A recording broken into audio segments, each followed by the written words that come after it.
Salut! À ton avis, c'est pourquoi tout ce matériel? C'est pour le Canon Video Challenge, donc c'est l'heure de t'expliquer tout le principe de ce gros concours vidéo et de te dévoiler aussi le backstage complet de notre projet. C'est parti!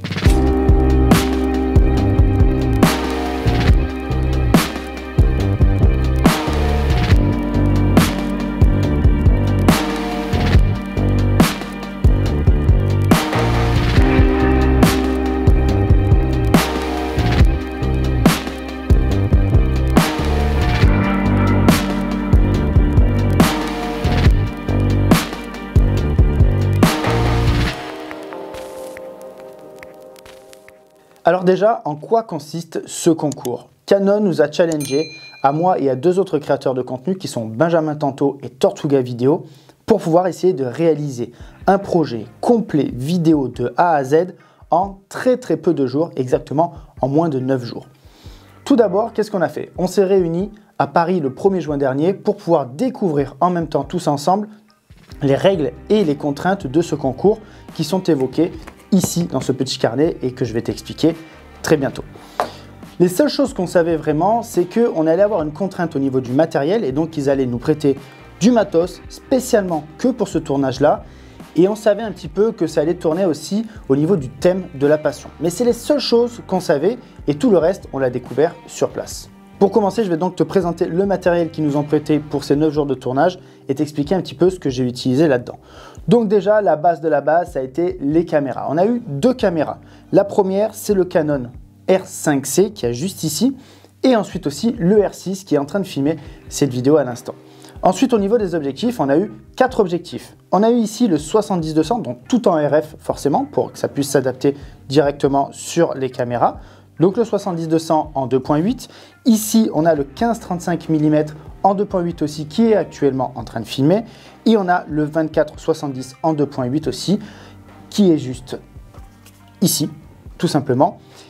Et en plus, on a aussi eu un 100 mm macro qui est juste ici et ça, c'était fantastique. Et une des premières règles, c'était d'utiliser l'ensemble des objectifs au moins une seule fois dans notre vidéo. Et après, on n'avait pas forcément d'obligation d'utiliser les deux caméras, mais au moins une des deux forcément. Donc pour ma part, j'ai utilisé exclusivement pour ce tournage le Canon R5C. Alors le ou la Canon R5C, plutôt Canon souhaite utiliser la Canon. Pourquoi? Parce que c'est plutôt une caméra qu'un appareil photo. Ici, c'est pour cinéma et donc la caméra. Donc c'est la raison pour laquelle on utilise ce terme-là. Cette caméra, en gros, pour faire simple, pour que tu comprennes, si tu connais déjà un petit peu le R5, c'est en gros l'inverse. C'est-à-dire que le R5, c'est un appareil photo qui fait de la vidéo. Et ici, c'est une caméra qui fait de la photo. Donc voilà, déjà, ici, on part vraiment sur une vraie caméra avec un vrai menu caméra derrière. C'est vraiment une folie. C'est exactement les mêmes menus que vous allez pouvoir retrouver aussi dans la caméra, la C70 de chez Canon, donc qui est exclusivement cette fois-ci une caméra qui ne fait pas du tout de photos. Et ici, en plus du R5, vous avez aussi des ventilateurs derrière pour éviter la surchauffe. Donc là, on est vraiment sur une full caméra et j'ai été conquis par cette caméra-là. Ça a vraiment permis de pouvoir faire des images ultra professionnelles que tu vas pouvoir retrouver dans notre projet final. Voilà, donc là déjà, la base et les premières contraintes, ça a été le matériel. Niveau contraintes, ça va, on a du très bon matos, donc ça c'était cool. Derrière, on avait le droit d'utiliser ce qu'on voulait comme accessoire, des trépieds, des steadicam, de la lumière, peu importe. Tout ça, c'était libre, chacun de pouvoir utiliser ce qu'il voulait. Simplement, il fallait forcément filmer avec soit ou avec le R6 et la R5C qui est juste ici. Et les 4 objectifs. Ouvrons donc ce petit dossier. Ici, forcément, tu le vois, le thème, la passion, c'est ce que je t'ai dit. Et là, c'était assez cool puisqu'on pouvait faire n'importe quel type de vidéo, un reportage, une fiction, un documentaire. Donc forcément, comme on avait tous déjà au moins ce petit indice sur la passion, on a déjà réfléchi à qu'est-ce qu'on voulait faire. Moi, pour ma part, j'avais posé aussi la question sur Instagram. Beaucoup ont pensé que j'allais faire quelque chose sur le vélo, le BMX, le VTT, ou encore le voyage ou les animaux, ou encore même mon chat. Non, pas du tout. J'ai choisi un autre thème, un thème que j'avais simplement filmé une seule fois, c'est la boxe, et je t'en parlerai un petit peu plus tard, juste après. Donc c'est vraiment sur quelque chose aussi tourné sur la passion avec une personne en particulier. Donc là, pour ça, top. Et ensuite, maintenant, voici toutes les autres contraintes qu'on nous a données et qu'on a appris le jour J, donc le 1er juin dernier. Donc là, forcément, la liste du matos ici. Première règle, produire 100% des plans soi-même, forcément. Donc là, on n'avait pas le droit de faire appel à quelqu'un d'autre pour filmer un plan. C'est nous qui devions filmer entièrement la vidéo et entièrement la monter derrière. Ensuite, ne pas tourner avec un matériel autre que le matériel listé. Donc, c'est ce que je t'ai dit juste avant. Utiliser toutes les plages focales des optiques données. Donc là, c'est ce que je t'ai dit aussi, au moins une fois les 4 optiques. Ensuite, faire au moins une fois un slow motion et au moins une fois un speed ramping. Donc le slow motion, c'est un ralenti. Le speed ramping, c'est en gros un ralenti qui accélère progressivement ou qui est accéléré et qui ralentit progressivement. Donc voilà, il faut au moins intégrer ces deux trucs dans la vidéo. Ensuite, un plan avec l'une des caméras visibles et son optique. Sur le thème de la boxe, c'était un peu compliqué pour moi déjà de me dire comment je vais intégrer en gros soit le R5C, soit le R6. Alors, comme j'ai tout filmé avec les R5C, forcément, j'ai intégré dans la vidéo la caméra R6 avec une optique qu'il y a dessus. Mais c'est vrai que d'un coup, vous filmez la boxe, etc. Comment je vais faire ça? Donc ça, c'était un premier challenge pour moi de me dire comment je vais intégrer cette caméra. Ensuite, un travelling. Donc là, un travelling, tout simplement. Il fallait au moins en faire un dedans. Au moins une scène en faible éclairage. Bon, pour moi, comme je voulais filmer beaucoup de choses en faible éclairage, chose que je vais t'expliquer ensuite, ça c'était assez cool. Donc pas de souci. Tourner en log, donc là c'est le format log, donc le C-Log 3 qu'on a utilisé sur les caméras, qui est absolument une tuerie honnêtement, et après en post-production pour la colorimétrie, c'est absolument parfait. Donc ça c'est une règle obligatoire. La durée de la vidéo, entre 5 et 10 minutes. C'est assez long, déjà 5 minutes c'est assez long, mais bon quand on essaie de raconter quelque chose, voilà, c'est pas mal. Moi je crois que je suis arrivé à peu près à 5 minutes 30, presque 6 minutes, donc voilà, c'est cool. Et format vidéo, donc après, bon, 4K UHD, 25p, format DCP. Pourquoi? Parce que derrière, on va faire une diffusion en cinéma de nos vidéos, nos 3 vidéos, 3 projets. Et ça va être diffusé devant entre 60 et 80 personnes, donc pas mal de personnes de l'équipe de chez Canon, des journalistes, il va y avoir 3 personnes de jury que je te présenterai aussi. Franchement, ça c'est vraiment très très cool. Et puis des personnes aussi qu'on a pu inviter. Moi pour ma part, j'ai invité 5 personnes de ma formation, voilà, pour ce projet-là. Donc les 5 premiers qui sont inscrits ont pu venir assister à cette journée-là. Donc ça c'était vraiment très très cool. Donc voilà un petit peu les contraintes. Et maintenant il est resté quelques petites contraintes ici. L'accessoire tiré au sort doit apparaître dans ton film. Donc ça, c'était assez cool. En fait, aussi, on l'a appris au dernier moment. On avait une petite corbeille avec 3 papiers et chacun devait tirer au sort un objet, et cet objet doit obligatoirement apparaître au moins une fois dans le film, pas forcément être en gros premier plan ou faire de la pub dessus, mais il doit apparaître, voilà. Donc ça c'est une contrainte. Je crois que Benjamin a tiré au sort une tasse et Tortuga Vidéo a tiré un parapluie, et moi j'ai tiré la casquette collector de chez Canon. Alors, autant te dire que celle-là, elle est collector, tu vois. Celle-là c'est vraiment... Il paraît que ça fait des années qu'elle est là-bas et elle avait du mal à sortir. Donc voilà, il a fallu que je puisse intégrer cette casquette-là dans un film de boxe. Bref, je te montrerai comment j'ai fait et j'ai voulu me lancer un propre défi et l'intégrer 2 fois. Ils nous ont aussi créé ce pull spécialement pour l'événement. Regarde, c'est la classe. Canon Video Challenge. Bon, bref, j'ai pas pu le mettre parce qu'à Marseille il fait extrêmement chaud. Là, je l'ai mis pour la vidéo. Je suis en train de mourir de chaud et c'est juste pour faire plaisir à Canon, d'accord? Ensuite, au niveau des plans, on avait un plan imposé. Et là, c'est le pire pour moi parce que tu dois apparaître au moins une fois dans ton film. Donc je devais moi personnellement apparaître dans un film où je filme quelqu'un. Mon but, c'était pas de faire un film sur moi. Donc comment m'intégrer moi? Est-ce que tu réalises déjà le plan? Moi, appareil photo, casquette. Donc concrètement, comment j'ai fait?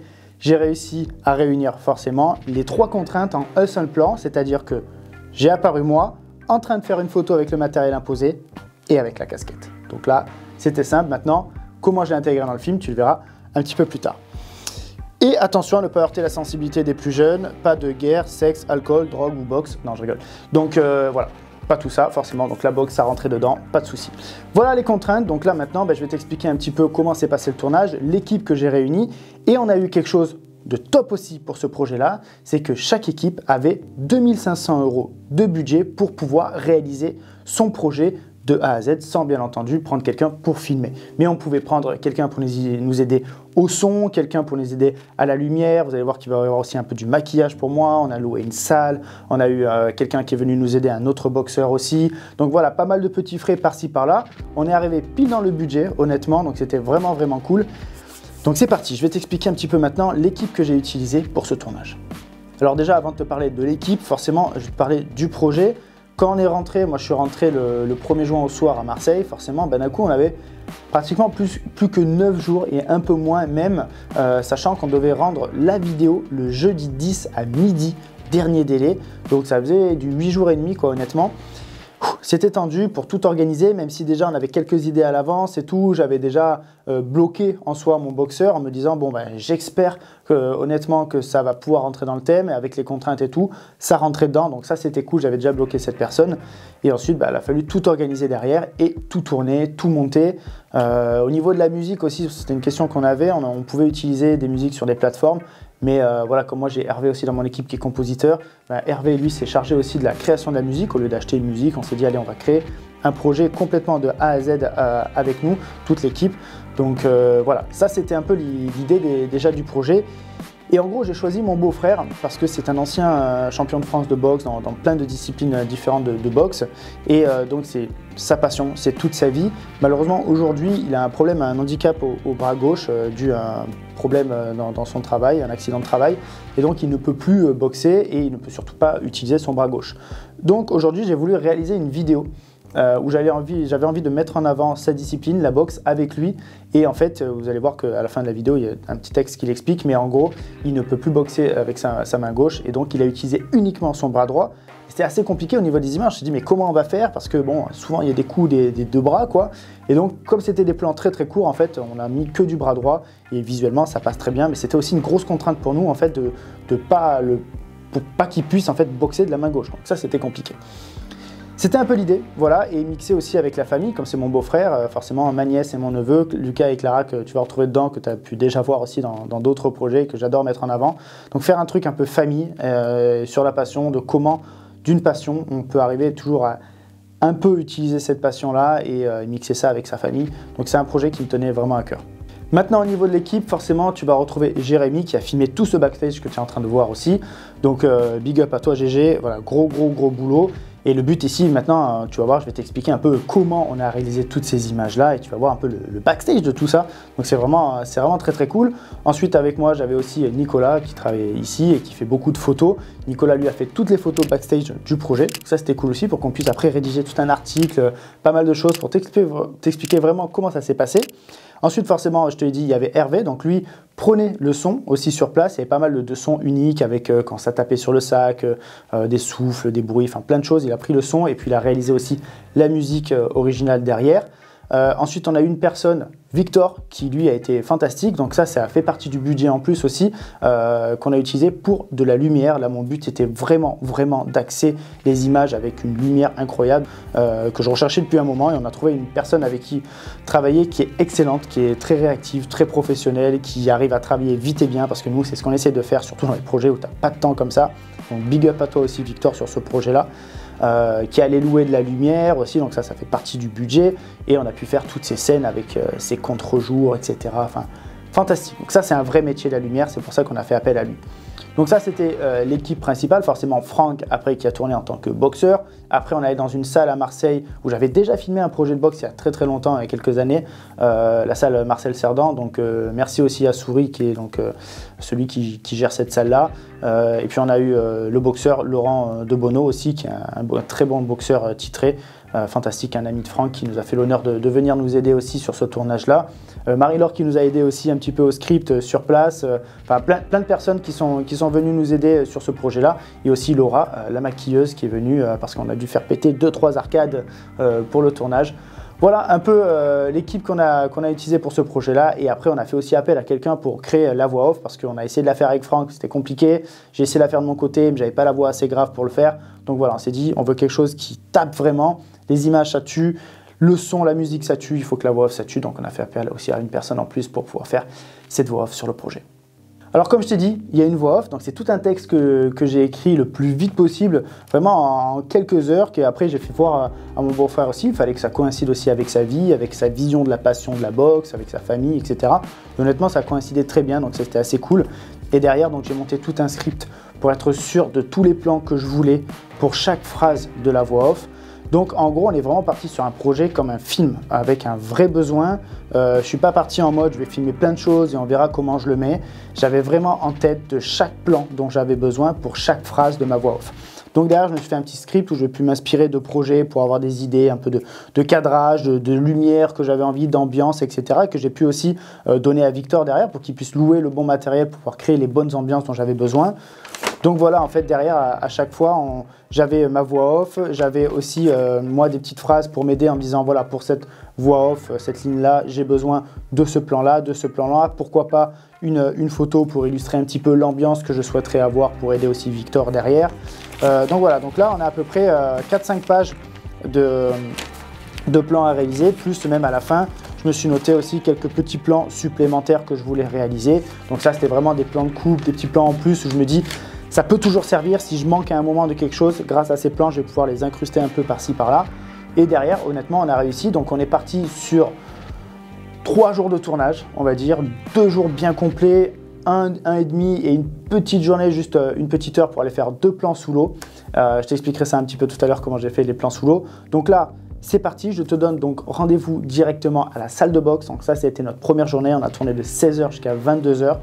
Ça a été vraiment le rush, honnêtement. Et ensuite, on ira tourner dans un hangar désaffecté assez cool et des scènes un petit peu tournées aussi en intérieur. Allez, c'est parti. Je vous donne rendez-vous maintenant pour le début du backstage. Je t'ai tout expliqué directement à la salle de sport.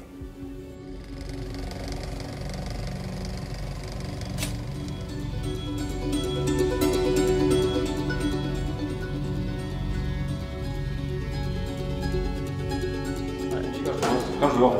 3, 2, 1, action.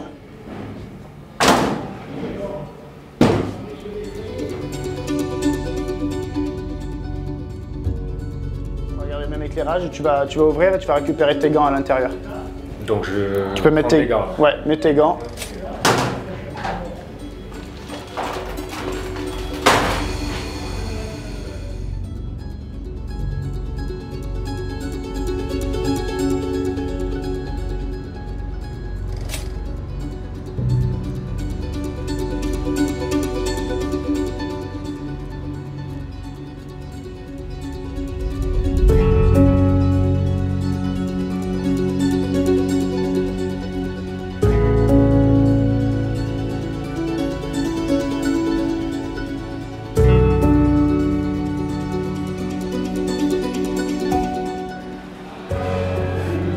Ouais, ça tue.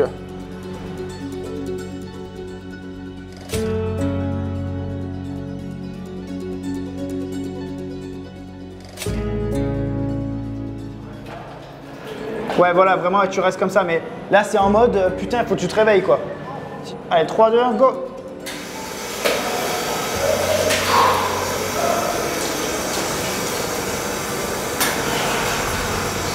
Vas-y, encore, claque.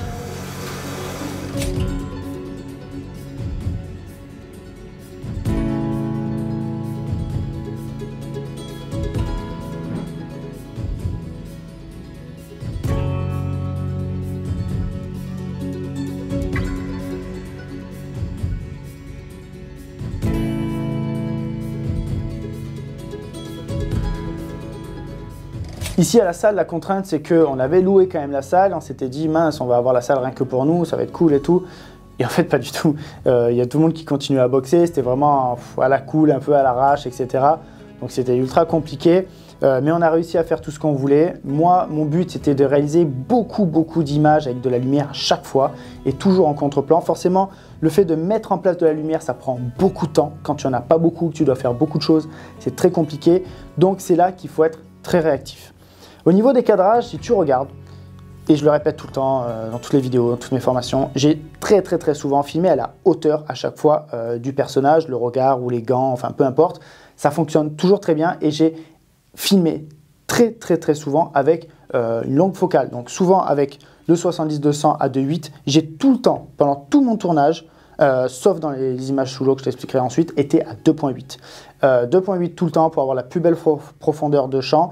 J'ai très souvent utilisé cet objectif-là ou le 24-70 pardon, 2.8 qui est juste ici. Voilà, ça c'est les objectifs principalement que j'ai utilisés. Et tu vas voir aussi qu'il y a des plans qui ont été filmés avec le grand angle. Donc là, c'est avec le 15-35 mm. Et souvent avec le grand angle, j'ai été soit en plongée, soit en contre-plongée. Beaucoup en contre-plongée, donc d'en dessous vers le haut comme ceci. Et franchement, en fait, ça donne un aspect de grandeur. Souvent, c'est très compliqué comme exercice parce que moi, je conseille toujours aux gens de filmer à la hauteur, ça fonctionne toujours. Et quand tu commences à filmer en plongée ou en contre-plongée, tu peux écraser les personnages, ça ne peut pas forcément toujours être esthétique, c'est différent.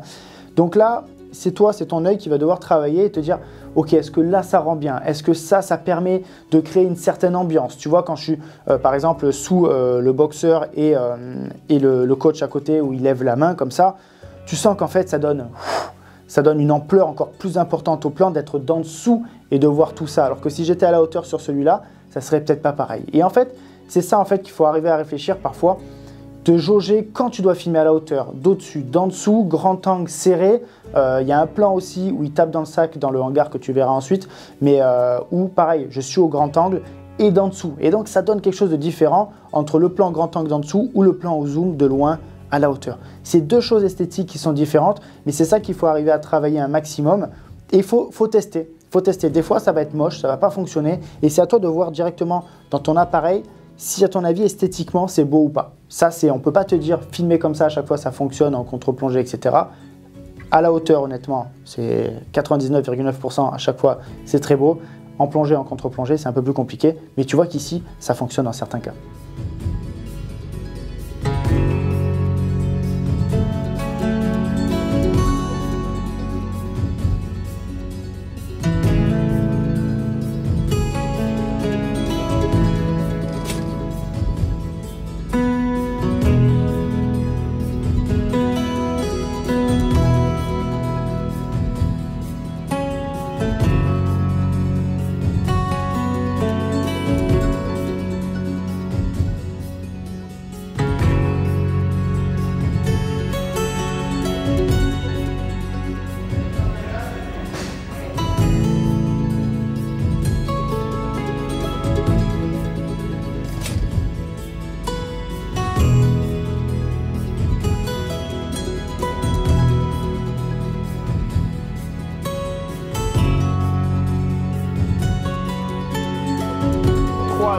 Go!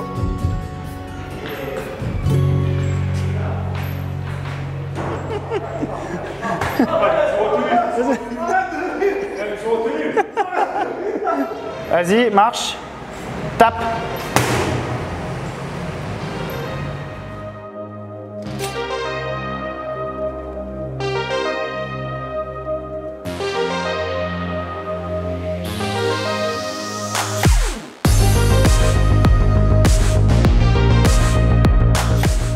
Alors tu te poses la question, comment j'ai pu m'intégrer moi-même avec le boîtier et l'objectif et aussi cette casquette.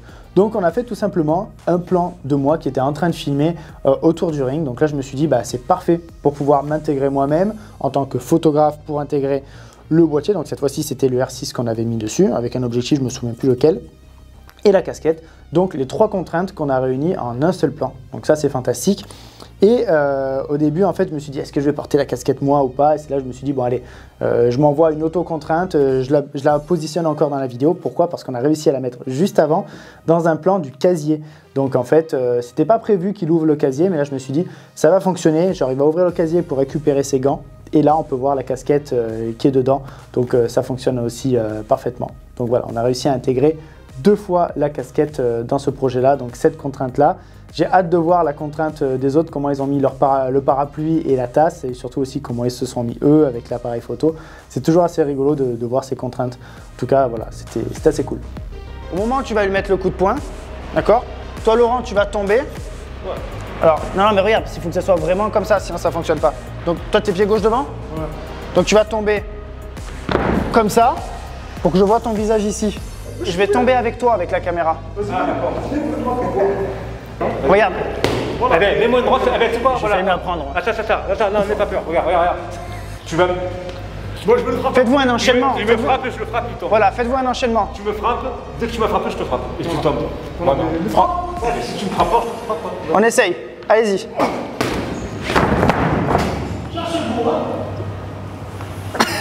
Attends, c'est pas mal.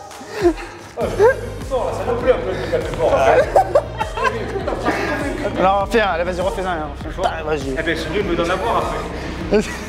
Allez-y.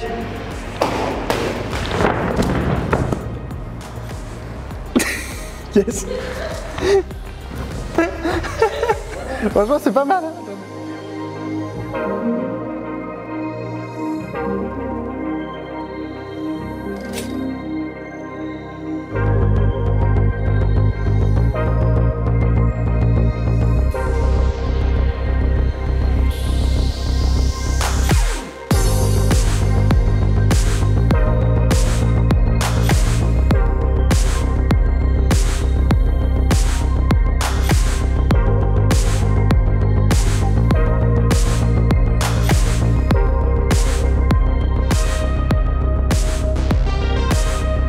Tu vas venir doucement vers moi, en regardant la caméra.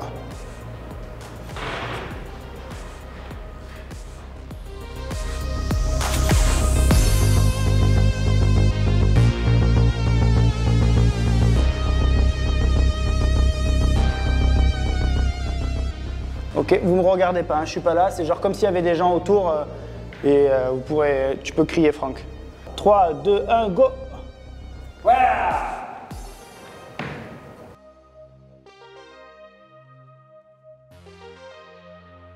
Et toi, tu le motives. Tu peux lui dire ce que tu veux. Ouais, voilà, mais bien. Ouais, t'as besoin de motivation et c'est lui qui va te motiver, quoi. Toi, t'es vraiment t'es dans l'angle, t'es fatigué. Ça commence pas encore. Non. Mets-toi dans l'angle épuisé, genre. Et bouge-toi! Réveille-toi! Oh, tu te réveilles? Ouais. Ah, on y va! C'est bon. Voilà.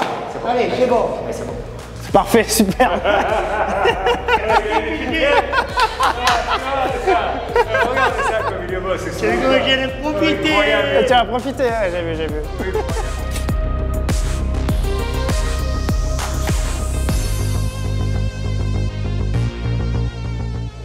3, 2, 1, go!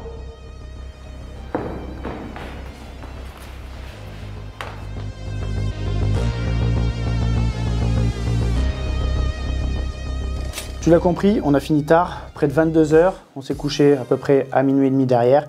Et maintenant, place au hangar. Et là, on voulait tourner à l'heure bleue. L'heure bleue est à peu près à 5 h du matin. Et donc, il a fallu se lever très tôt parce que le spot était à plus d'1 heure de route. Au niveau du hangar, la grosse contrainte, c'était au niveau de la lumière et du temps aussi. Pourquoi? Parce que l'heure bleue dure à peu près que 30 minutes de 5 h à 5 h 30. Et donc, j'ai rapidement mis la Canon R5C sur le RS2, le Ronin RS2, pour faire vite mes plans de running avec Franck. Vite, j'ai enlevé quelques plans de shadowboxing à la main, rapidement, pour ensuite vite rentrer dans le hangar. Pendant ce temps, on a rapidement mis un sac de boxe qu'on a accroché à une poutre. Enfin, c'était un beau bordel, mais on a réussi. Honnêtement, c'était assez cool. Et là, pareil, gros projecteur en contre-jour, une seule source de lumière. Cette fois-ci, on a aussi mis la machine à fumer, chose qu'on a aussi un petit peu utilisée dans la salle de boxe. Donc ça, c'était cool, ça met une certaine ambiance. Et là, on l'a mis à fond, on l'a assumé à fond, la machine à fumer. Et donc, ça a créé cette ambiance de dingue. On a pris aussi un groupe électrogène pour cette partie-là, forcément, puisqu'il n'y a pas d'électricité là-bas. Et donc, ça nous a pas mal aidé pour pouvoir mettre cette lumière et créer cette ambiance-là. Et ensuite aussi, on a créé un truc assez cool avec un brasero. Donc là, on a amené un peu de feu, un peu de bois, un extincteur au cas où. On a vraiment créé un tout petit truc pour cette ambiance que tu peux retrouver dans le film Creed 2. Donc ça, c'est un truc que je voulais refaire aussi. Avec Victor, on avait calculé aussi le lever du soleil, à quelle heure il était et l'angle en fait de la lumière qui devait rentrer dans le hangar, dans les vitraux du hangar. Cependant, il faisait pas beau. Donc en fait, on s'est fait battre sur ça. On n'a pas eu cette lumière qui est arrivée, on n'a pas pu utiliser ça. C'est comme ça. Mais en fait, ça nous a permis plus longtemps de pouvoir faire nos plans un peu sombres à l'intérieur. Pourquoi? Parce que en fait, dehors, il faisait sombre à cause en fait du mauvais temps. Donc dans un sens, ça nous a permis de continuer plus longtemps à faire ce qu'on voulait faire dedans. Et malheureusement, bon, ça ne nous a pas permis d'avoir ces lumières-là du lever de soleil. Mais on a compensé avec les lumières additionnelles qu'on avait à l'intérieur. Et grâce à l'expérience de Victor aussi.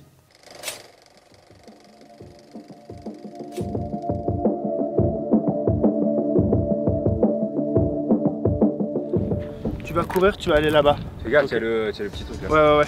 Tu cours là-bas, tu cours jusqu'au 3-4 palmiers. Stop, je cours. Ouais, voilà. Ah, ça va, c'est bon. Go.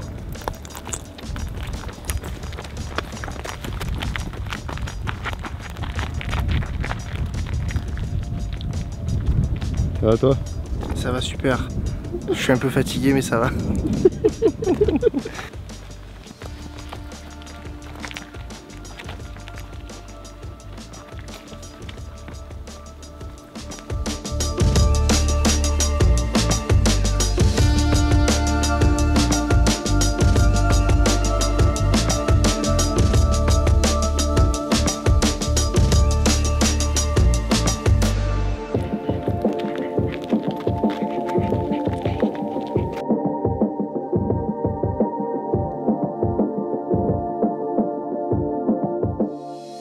Bon là, on a pris une grande corde, 10 mètres, et on va essayer donc d'accrocher le sac de boxe que Laurent nous a prêté, big up à lui. Et on va essayer de l'accrocher là, on va attendre que la lumière se lève, et avec Victor, donc on va créer une belle lumière, une belle ambiance. On va essayer de mettre de la fumée aussi. Il y a un groupe électrogène, donc ce qui va nous permettre d'amener un peu d'électricité ici, si tu l'as compris, il n'y a plus rien ici. Voilà, donc là je pense que ça va être très cool. On va essayer de faire un petit feu à un endroit pour faire du shadowboxing comme dans la scène de Creed. On va essayer de faire ça ici, et après, quand la lumière sera un peu plus levée, on va utiliser aussi la lumière additionnelle pour faire du sac. Donc on va faire une équipe qui va attacher le sac là pendant ce temps, parce qu'on va le tourner juste après. Et d'abord on va faire le feu là-bas. On a trouvé un genre de tonneau, enfin un genre de brasero, et je vais te montrer ce qu'on a amené.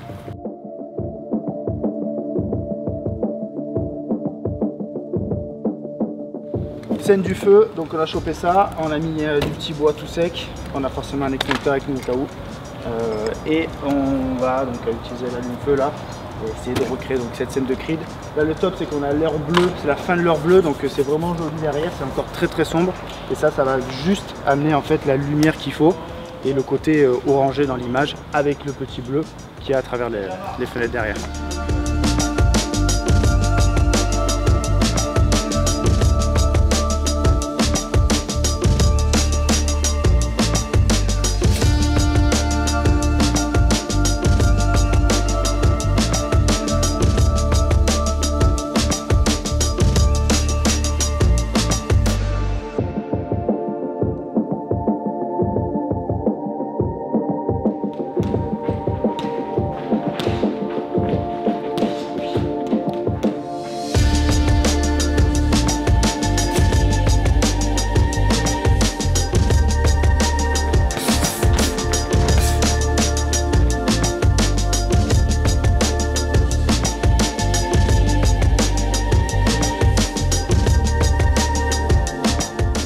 Ici aussi au niveau des cadrages, tu l'as vu, beaucoup de plans très lointains, etc. Beaucoup de plans rapprochés aussi avec du grand angle en contre-plongée.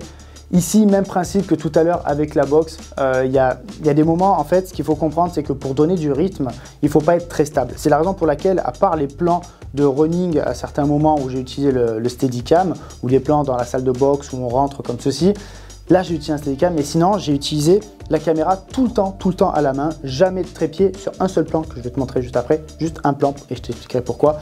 Et sinon j'ai même enlevé toute la stabilisation qu'il peut y avoir dans le boîtier et sur l'objectif zéro stable pour être un petit peu shaky en fait sur mon appareil photo pour pouvoir donner un peu ce rythme où ça bouge, etc. S'il y a tout qui bouge mais tout est stable en fait dans ton image, t'as pas ce côté immersif, tu vois, tu te sens pas vraiment dans l'action. Et en fait c'est le fait de peu bouger comme ça, d'aller chercher tac, tac, tac. Je faisais vraiment ça, des fois je zoomais, je dézoomais, etc. Et ça donnait en fait ce rythme dans l'image et ça fonctionne vraiment très bien. Donc si tu veux faire de l'action, des gens qui courent, du rythme comme ça, là de la boxe, c'est parfait de vraiment bouger, il faut l'assumer, il ne faut pas hésiter. Et parfois tu vas voir que tu vas bouger pendant 10 secondes, ça va être nul. Et en fait dans ton montage, c'est vraiment une seconde que tu vas utiliser qui techniquement presque sert à rien et en fait dans ton montage ça va faire boum, juste le rythme qu'il faut, qui fait que ça va donner ce rythme là à ton montage. Donc ça c'est très important, il faut pratiquer ce genre de choses. Pense pas que c'est facile à faire non plus, il faut pas juste bouger dans tous les sens, il faut bouger mais aller au bon endroit. Et tu vas voir que en fait ça a son importance et que les plans statiques, slow motion tout le temps, ça fonctionne pas toujours. Là j'en ai beaucoup utilisé dedans et parfois on a alterné vitesse réelle et surtout aussi slow motion. Voilà les deux.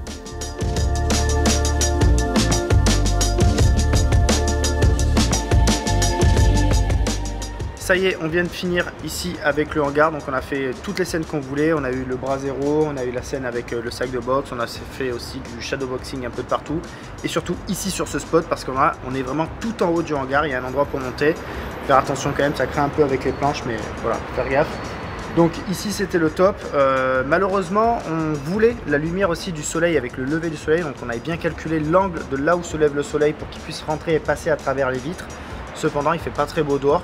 Mais grâce à ça aussi, ça nous a permis plus longtemps de faire des plans à l'intérieur et d'éviter d'avoir le dehors qui va être cramé. Donc voilà, c'est un mal pour un bien, on s'est adapté aussi.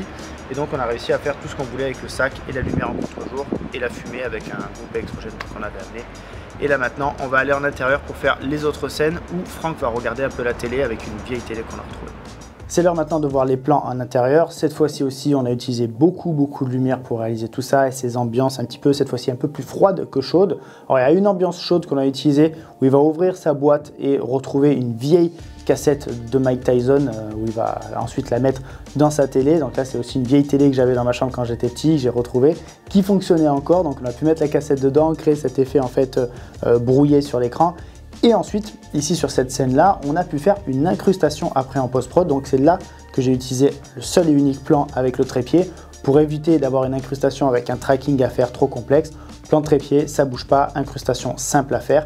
Donc là ensuite en post-production, on a pu incruster la vidéo de Mike Tyson parce que je n'avais pas la cassette de Mike Tyson. Et une autre scène aussi, cette fois-ci donc là dans la baignoire, une des scènes que Franck a préférée je pense parce qu'il a dû bien se peler les miches. On a mis 20 kg de glaçons dedans. Franck a été intelligent en se disant on va mettre de l'eau chaude pour pas que j'ai trop froid. Sauf qu'en fait on n'a pas pensé que ça allait fondre aussi vite que ça. Donc en moins d'une minute, tous les glaçons ont fondu.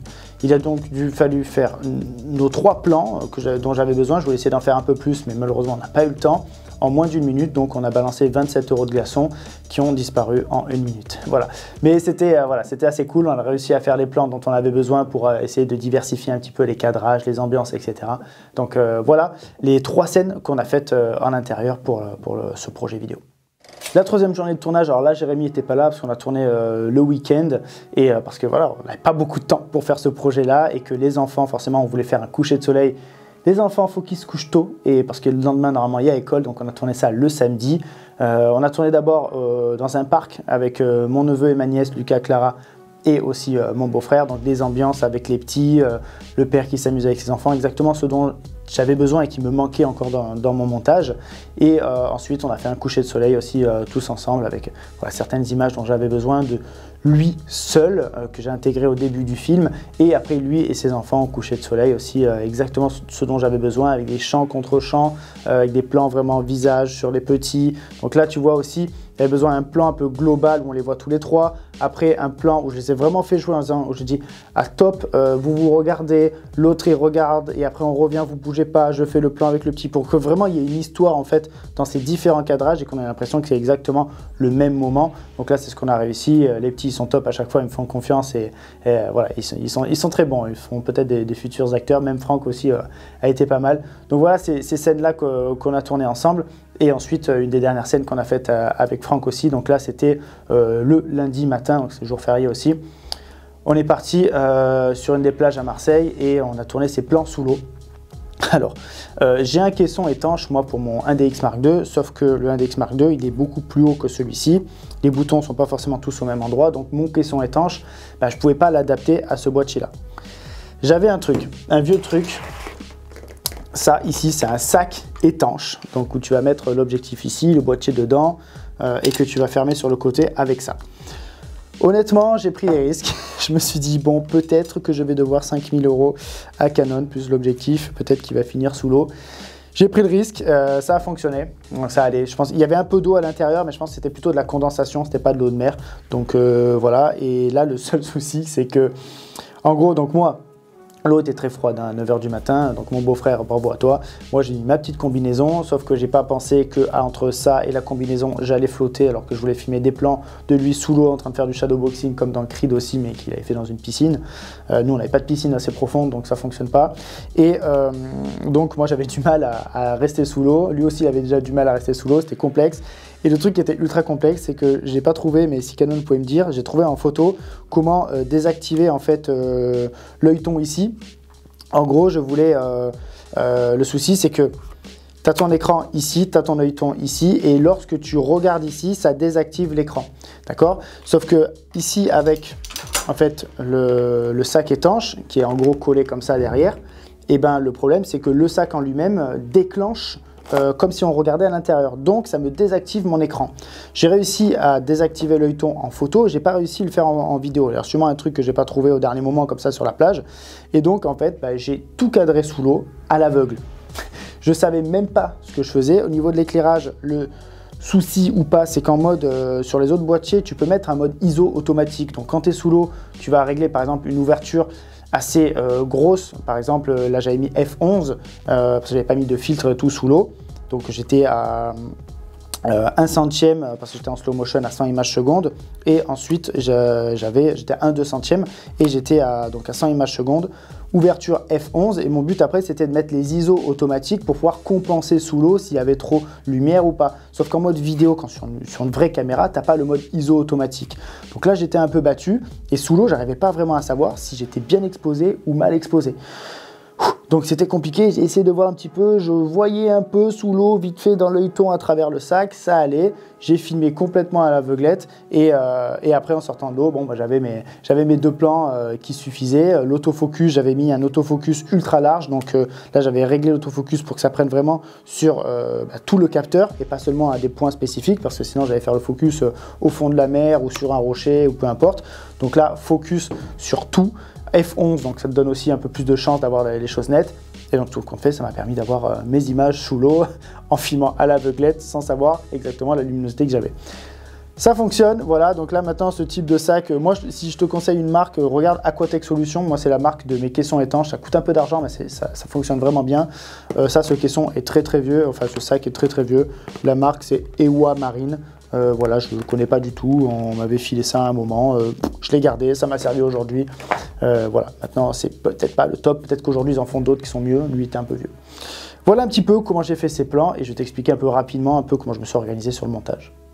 Au niveau du montage, tu l'as compris, au niveau timing, c'était complexe. Donc, qu'est-ce qu'on a fait? Première journée, on a tourné jusqu'à 22 h, on a fini à minuit et demi à peu près, épuisé. Le lendemain matin, on est parti super tôt et on a fini vers 14 h la journée. À partir de là, je me suis écroulé dans mon canapé, je me suis endormi pendant 3 heures.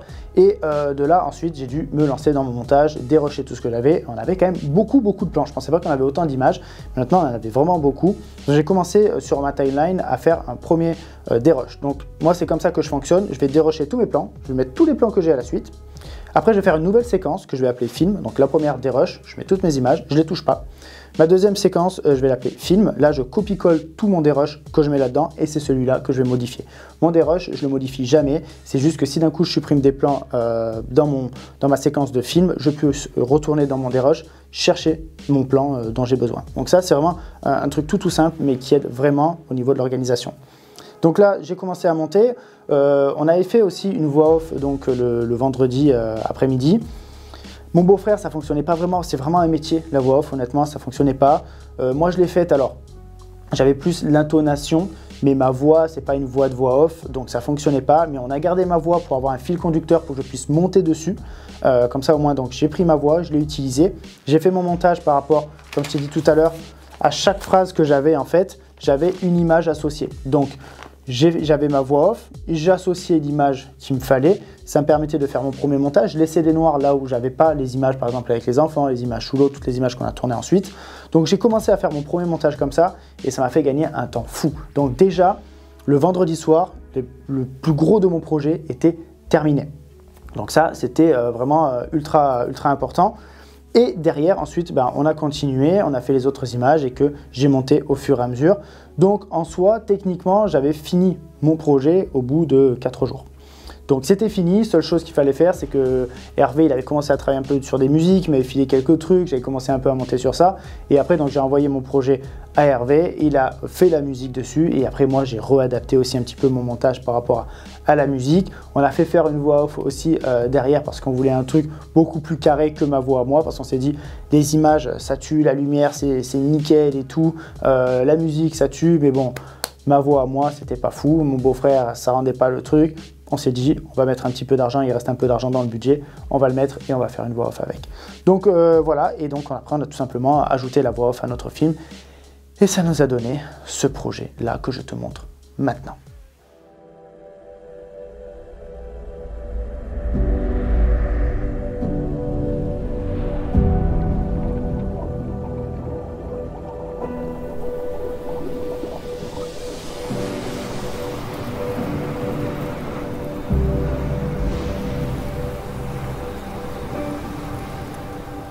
On me répète chaque jour qu'il faut se battre pour survivre, se battre pour être le meilleur. Ce devoir de toujours se surpasser pour devenir quelqu'un.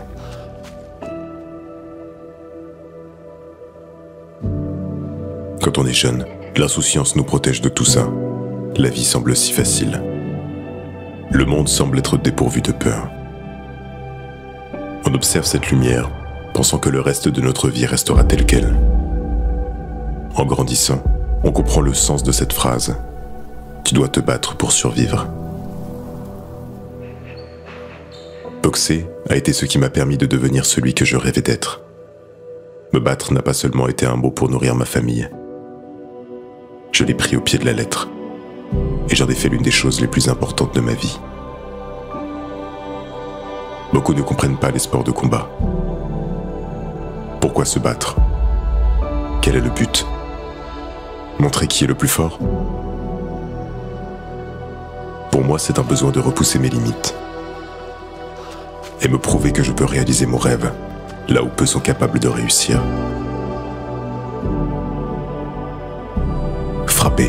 Frapper n'est jamais la solution.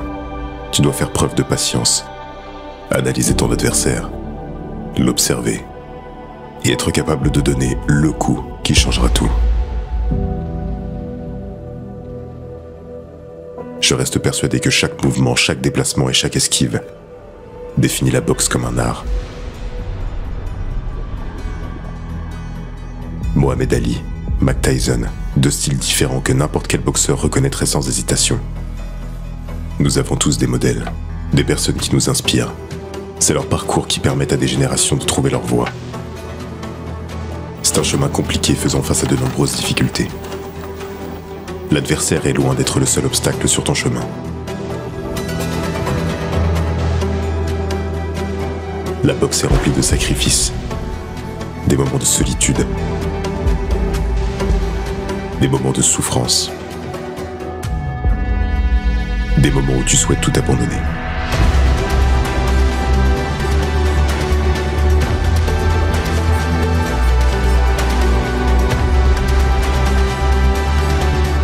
Personne ne peut t'expliquer tout ce que tu vas ressentir au cours de ta carrière.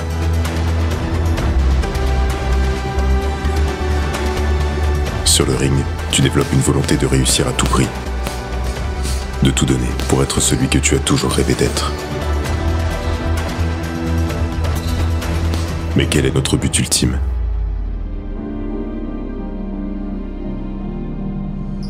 La passion est-elle notre seule raison? Ou y a-t-il quelque chose de plus profond?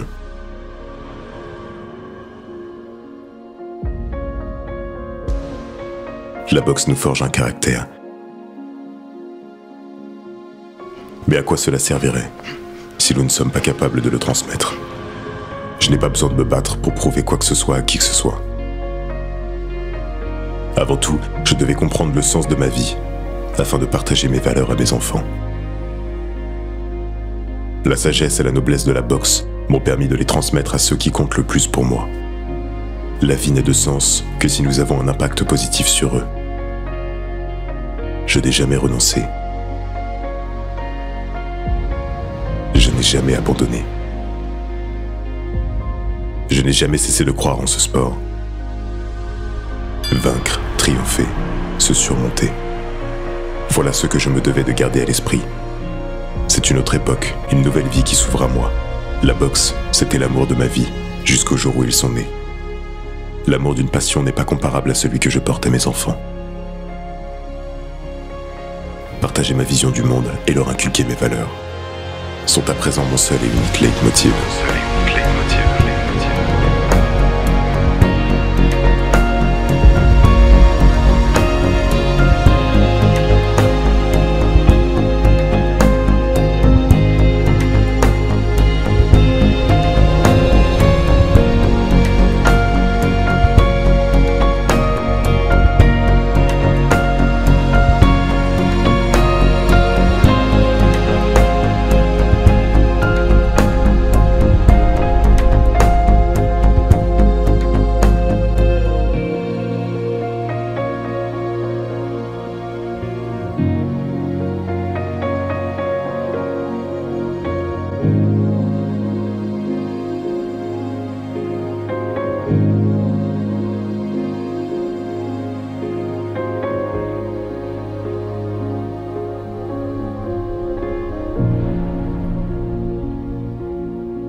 Allez, c'est parti, c'est l'heure du verdict. On est donc ici au Club de l'Étoile à Paris où on va présenter nos films tous les trois.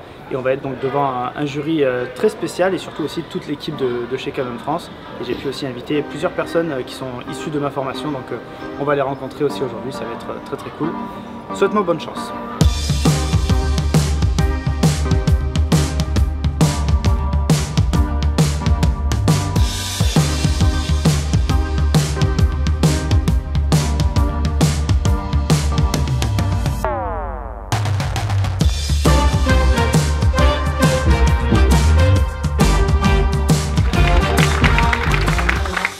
Bon bah là ça y est, on est installé et tout le monde est pratiquement là, tous les jurys, tous les gens de chez Canon, ça va commencer. Je vais passer en premier, on m'avait tiré au sort aussi qui va passer en premier, deuxième, troisième. Donc là je crois qu'on va monter chacun, on va expliquer notre projet, on va expliquer un peu à tout le monde les contraintes aussi du projet parce que pas tout le monde est au courant. Ensuite ils vont diffuser je crois chacun notre tour de film et ensuite on va remonter pour des questions-réponses un peu avec tout le monde. Voilà, donc je croise les doigts.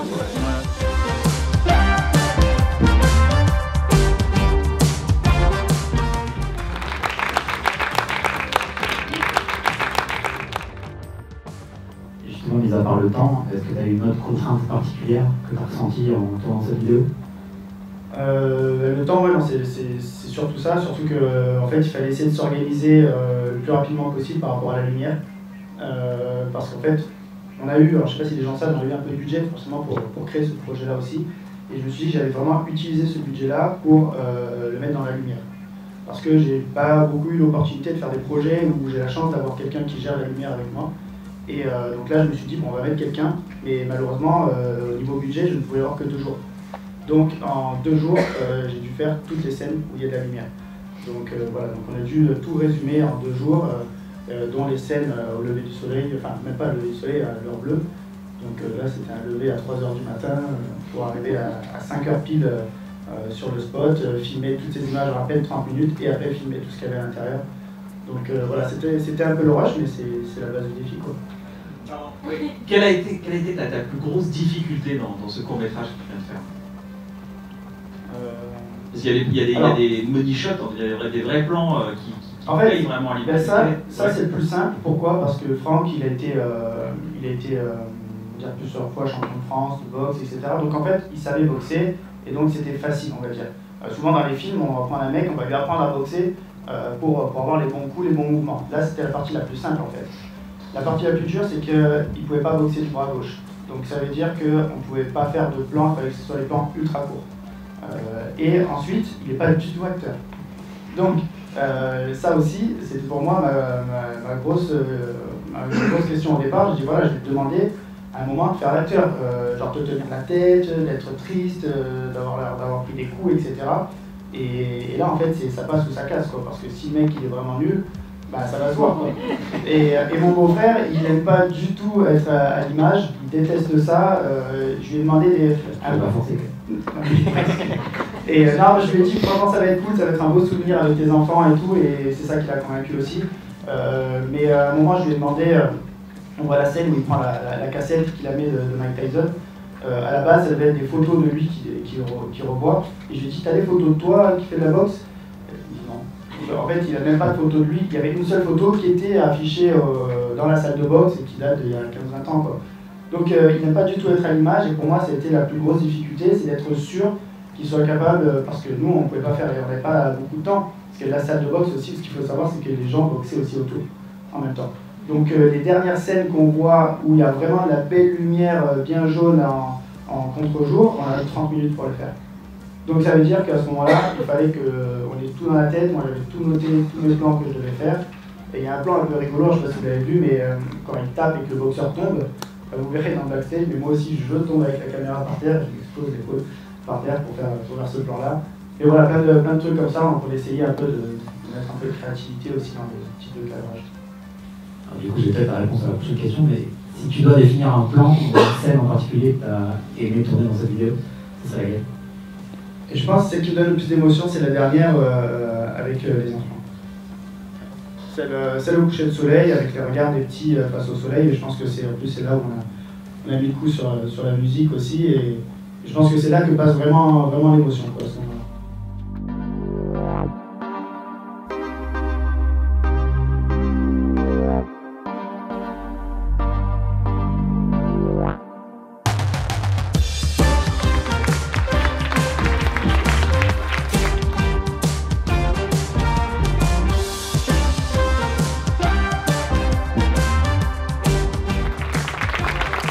le gagnant du Canon Video Challenge est JC Pierry.